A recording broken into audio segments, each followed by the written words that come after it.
Welcome viewers, welcome students, welcome learners from different walks of life.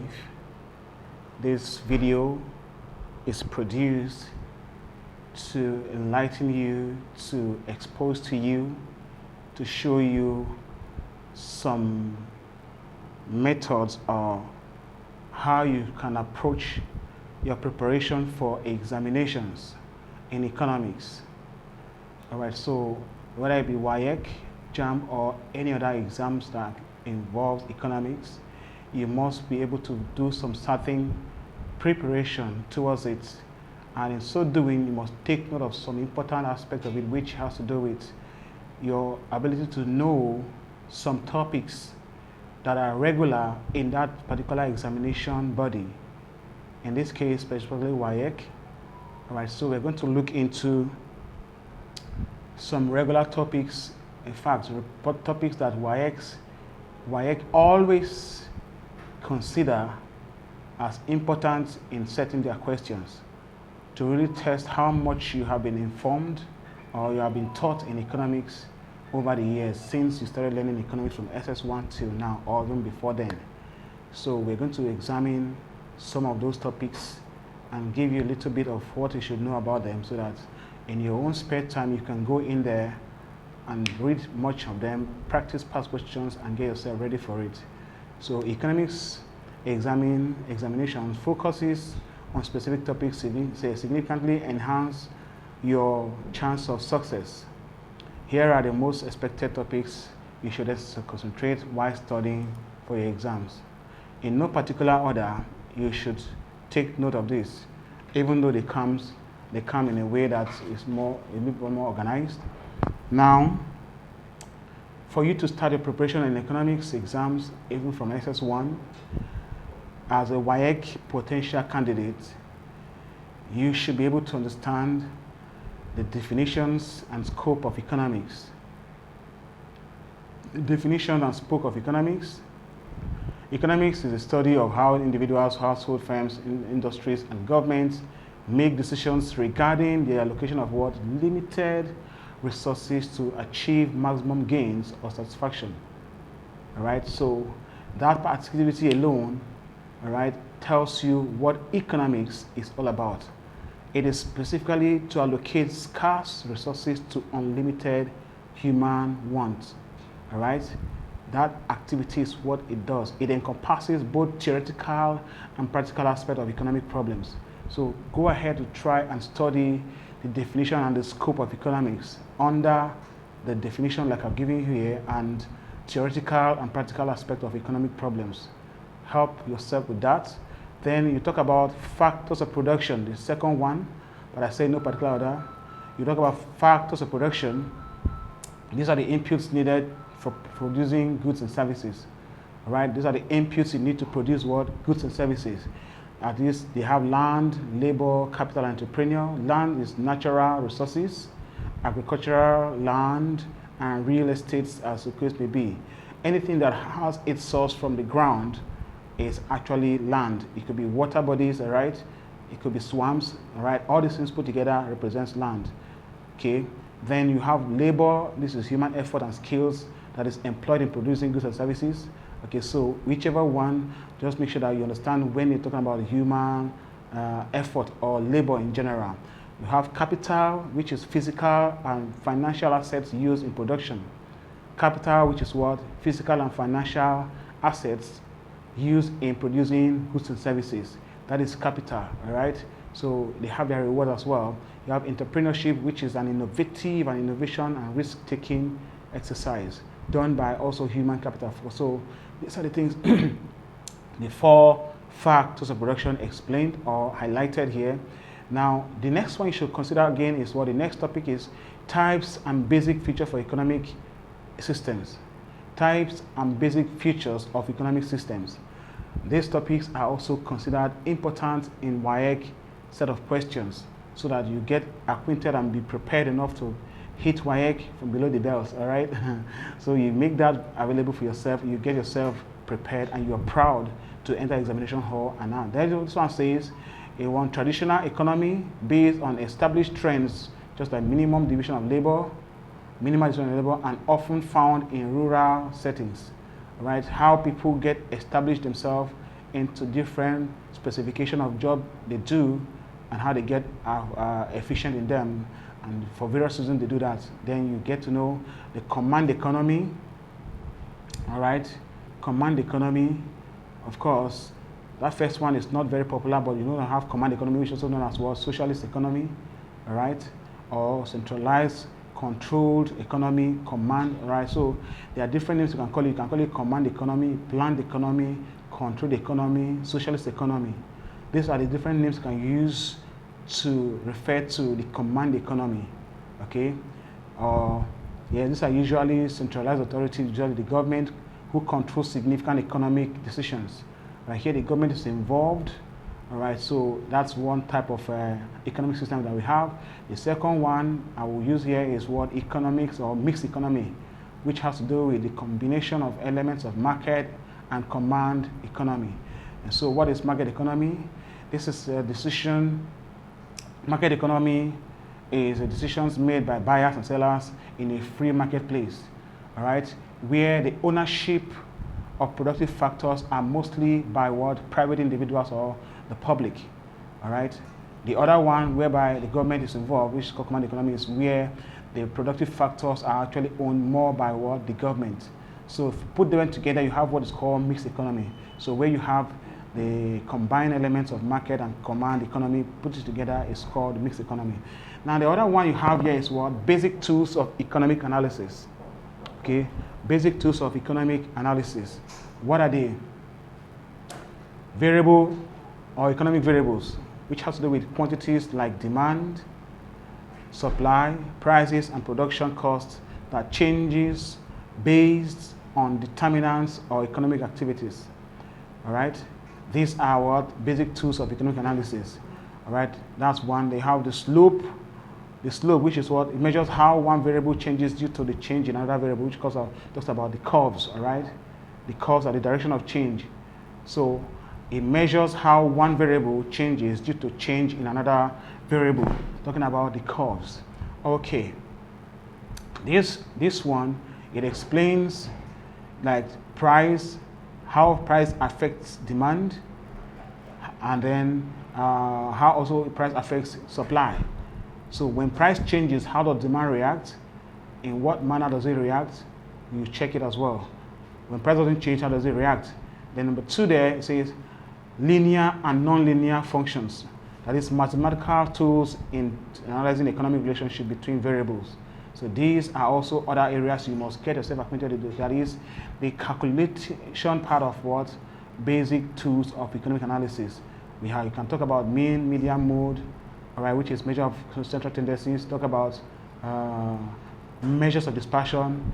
You talk about variance, standard deviation, and mean deviation, all right, as well as range. So these are things you should take yourself into to learn more of them, and their practical activities. You measure them, try to also solve some questions that relates to those topics.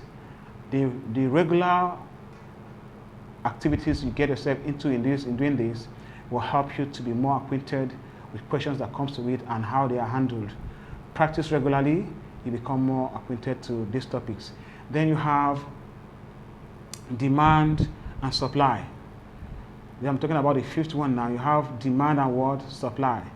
The laws of demand are involved, all right? The laws of supply are also involved, which says, the law of demand says, as price rises, demand decreases. As price falls, demand what? Increases. In summary, all right? That's what the law says, all things being equal. Then for supply, as price rises higher, it leads to what? Increased supply. But if prices are reduced, it leads to what? Reduced supply.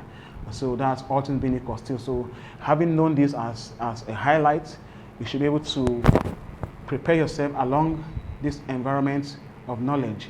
Now you have equilibrium price as well under this demand and supply. Equilibrium price is where supply equates demand, or demand equates supply, and representing a price discovery in the marketplace. Right? So equilibrium price is one other thing you must get used to. It has many other names. You can call it the market clearing price, the market price, the ruling market price, okay? Yes, the equilibrium price, the market price, the rolling market price, the market clearing price. Yes, that's all. Meaning all these names are what? Are what you can call the same price called equilibrium price. Okay, is that price that equates supply with what? Demand. Now, examine various forms of business structures, that is, sole proprietorship, partnership, cooperative, and the rest of them under this demand and supply. It will help you to what? To become more informed. Another topic here is what we call the consumer behavior, or theory of consumer what? Behavior. It tries to examine how you and I go about meeting our needs on a daily basis in terms of consumption. Examine how consumers make choices based on preferences, income, and prices in the marketplace. So it shows you how you go about trying to spend that naira you have, or that currency you have in your hands, to meet your expectations, because you have so many of them and your amount you have with your resources is very limited. So how you do that to derive satisfaction. To derive what satisfaction is what we refer to as consumer behavior. So please try to understand this concept. Put yourself in the picture whenever you're trying to read topics like this, because actually I know, or I should tell you quite well, that economics is like a theory, or they call it theory question, theory topic, or subject. But my dear, if you reason it properly, just come to think of it, economics is actually a practical subject, even though discussed theoretically. It has to do with the study of human behavior, how we intend to meet our various needs with the limited resources we have, or alternatively, all right? So with this particular definition, you know, what are you going to do? You're going to see economics as something that we are involved in. So when you put yourself in this picture of these topics that have been discussed, be the decider, be the discusser of this topic, you will be seeing the true picture of what economics is trying to tell you, all right? So that is why I say it is a practical subject. It is theoretically discussed, but where it's a practical action that have been taken or that will be taken that is being discussed. So you put yourself in the picture, it will give you a better understanding of how you should go about taking knowledge from economics studies. Okay, that's gone. We'll have theory of price determination as the next one. Okay, theory of what? Price determination. It investigates how prices are set in the market based on supply and demand interactions, how prices are set for goods and services in the marketplace based on supply and demand interaction. Sometimes government are the ones that determine prices. Sometimes the market itself determines what? Its own price. In this case, we're talking about two types of price determination, which has to do with what number one says. We can call number one, we can call it control or price control, or we'll call it what? Price legislation. This topic actually involves the government being the one determining what the price should be, using two methods, what we should call, either you call it the price floor or minimum price control, all right, or you call it the price ceiling, which or maximum price. These two prices are aimed at protecting some certain set of people in the society or in the economic environment, which has to do with a minimum price tries to help low-income earners in terms of farmers and some other young firms to be able to sell at a reasonable market price and make good profit, where depending on what they produce, of course, to sustain them to continuously produce. While maximum price is aimed to protect the consumer from exploitation from producers as well. So in this case, whatever government uses to control price is aimed at trying to reach out to one group of persons or the other. So that's it. Then we also have another one that's called price system, right, or price mechanism. Price system is the one that allows the market to determine its own price of commodities and services. All right. So when the interaction of demand and supply determines the price, we call it what? A free market economy, where whatever they come to agreement will have what we call the equilibrium price and what we have as the market price. So in this case, the market is allowed to determine its price in this case. So we call it what? The price system or the price mechanism. So these are the ways that prices are determined in the marketplace, or where demand and supply interacts. The next thing we have here, so please go ahead and study these things. There are more technical aspects of it, so if you don't take time in this particular topic, you may not be getting your answers right, but please take time, study, and go to past questions and look at questions that relate to this. Okay, so in that case, you must have been able to give yourself enough information that will help you answer questions in this regard. Then you have theory of production, right? Theory of production explores factors affecting production processes, efficiency, and output. All right? It talks about factors affecting production processes, which are many, of course. You can talk about, first of all, the productive inputs, of course. They start from there, and other kind of factors, maybe government policies, weather, and the rest of them can affect production process. All right, so when you study this again, you come to realize that also this topic is very important in economics, that you cannot afford not to take a question or two from there for your testing during your examinations. All right, the next one is a theory of production and theory of cost and what? Revenue. Theory of cost and what? Revenue. Cost and revenue analysis. Now these topics analyze costs incurred by firms and revenue generated from the same firm when they sell their outputs. All right, it tries to analyze how this interplay. All right, when you produce and when you sell, how do you come about your figures, and how do you try to minimize and maximize the benefits? Minimize the cost and maximize the benefits. So try to analyze it, go to questions and check how questions are asked and the answers as well. Employ your textbooks, employ your gadgets, try and ask questions from friends and teachers. Go ahead to do this to help you to get more ready for your Waec. Then you have market structure. Market structure studies different type of markets, all right, especially in terms of the prices and competition in that market. So e.g., perfect competition, monopoly, oligopoly, etc., and their impact on pricing and output. This is the basis for what? Market structure analysis. So please take note of that.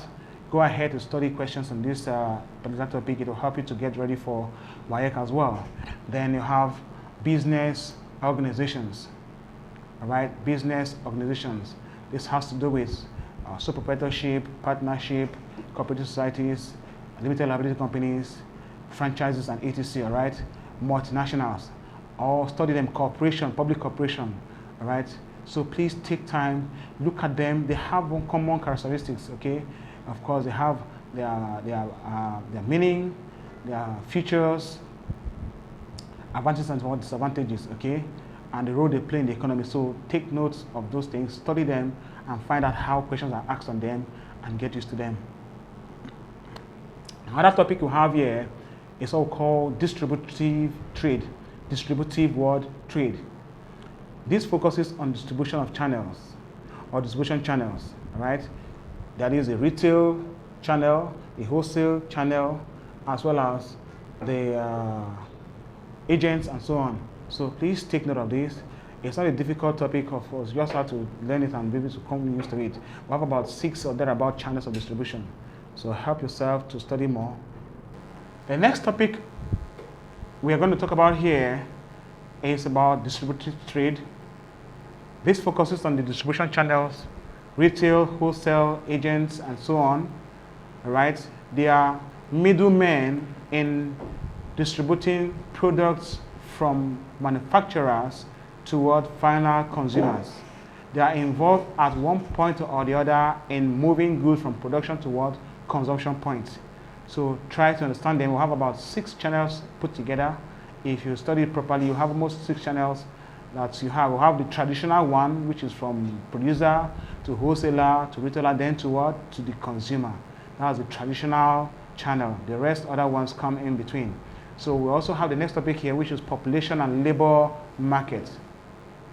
Population and what? Labor market.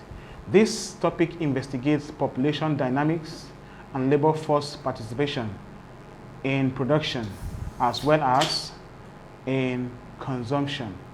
So take note of this, how the population affects production and how it affects consumption and the economic dynamics altogether.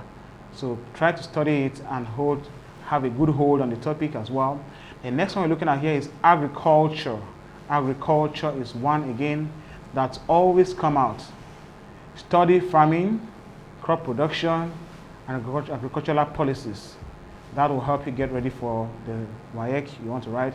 The next one is industrialization. This explores the transition from agrarian to industrial economies. All right? Agrarian to industrial economy. What's the transition process? What is their relationship? So industrialization takes place when companies move from primary production to what? to finished goods engagement, as in manufacturing. Now that's it. Then you have national income measurement, right?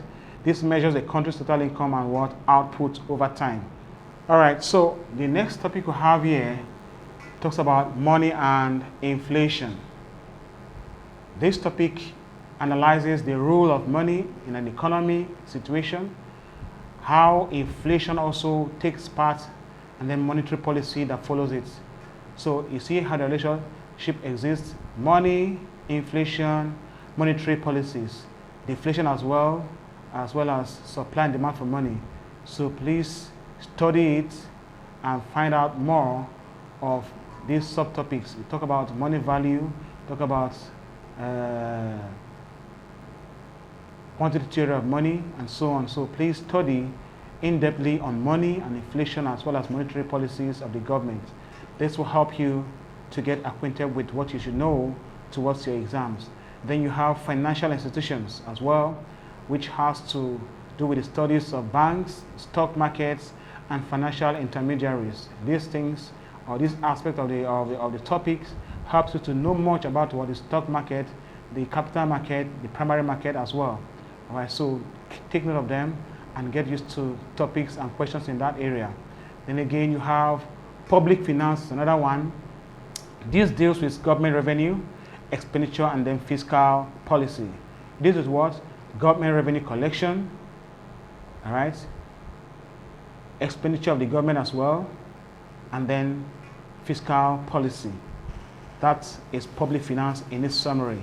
So deal with it, find questions that relate to this topic, study them, read more into it, and get used to those questions and the answers, and you'll be better off as you study, and then you'll do well in exams. Then you have economic development and planning.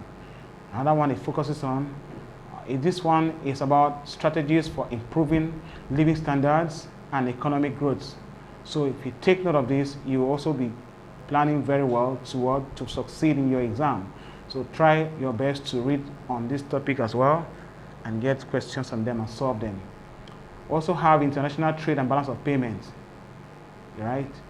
These topics don't evade Waec exams at any time. You will always see questions that comes out from these topics. Please take good note of them and study them. International trade and balance of payments. This one examines global trade, exchange rates, and trade imbalances internationally. So try to also study them and get used to them as well. We have economic integration, which involves the regional economic operations across the world. Right? You have OAU, we have ECOWAS, we have NAFTA, we have UNO. Right? So these other ones are also part of this we're talking about. Okay, to continue our discussion, we look at International Economic Organization, like I mentioned. All right. Earlier on, I talked about economic integration, which tries to investigate regional economic corporations like the ECOWAS, like the OAU, all right, like the UNO, and so on, EU, etc. Right. These are decisions by countries to come together to unite and eliminate some barriers that exist between them so that they can easily trade without problems, all right? Smoothing out trade activities among them. So the next one we're talking about here will be international economic organizations, all right? Such as the likes of IMF, World Bank, WTO, World Trade Organizations, and others like it. These are the things, you just look at them. These ones also have some degree of similarity in what they do and how they are established. So it will be easier for you to relate one to the other and be able to answer questions that have to do with them. They have some striking differences too, all right? Like the IMF were primarily established to settle or to help countries better their balance of payment disequilibrium, okay? Then World Bank tries to provide money for long on capital projects for nations' development. And WTO tries to harmonize trade among nations across the world. So these are the things they do. So try and study them and understand how much that they can give to you. The last one, which is not the least, of course, is what? Major natural resources. Try to identify them, the available resources like oil, like mineral resources, water, and their impact on the economy. All right. So please, this much I've given you is not exhaustive, like I said. So try and do the much you can to read on these topics, study them very well. If you have others too that prompts your interest, go ahead. But these ones, don't miss them, all right? So economics is a dynamic field with wide-ranging implications for societies, businesses, and individuals. This concept provides a fundamental for understanding economic phenomena and decision-making process.